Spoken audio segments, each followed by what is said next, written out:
जय सेवा, जय जोहार, जय आदिवासी। आज की मेरी कविता है जंगल की आवाज़। तो ध्यान से सुनिएगा। हर तरफ जंगल थे, सड़कों से ज़्यादा लोग पगडंडियों पर चलते थे। पता नहीं ये दौर कहाँ से शुरू हुआ, शहरों को बड़ा करते करते जंगलों का सफाया करना और तान देना बहु इमारती बिल्डिंगें।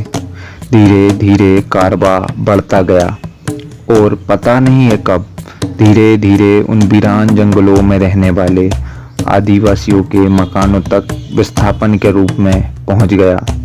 वे तो अपने आप में खुश थे। जंगल उनका आंचल था, नदियां उनकी दाई।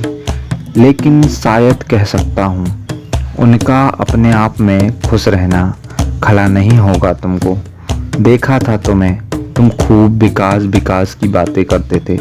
शायद तुम्हारे उस विकास का अर्थ उन आदिवासियों का विस्थापन ही था। तुम्हें तो मैं अब राक्षस समझता हूँ। पता नहीं इतने दिनों से कितने हरे भरे पेड़ों की हत्याएं करवा दी है तुमने। वे तो तुम्हें ऑक्सीजन देते थे, क्या गुनाह उनका यही था? खैर छोड़ो, तुम समझ नहीं सकते।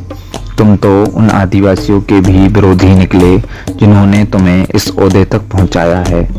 तुमने उन्हें हमेशा शांत देखा है, अब उनका विकराल रूप भी देख लेना। खैर अब छोड़ो, मैं खुद एक आदिवासी हूँ तो मैं भी अपना दर्द व्यक्त कर रहा हूँ।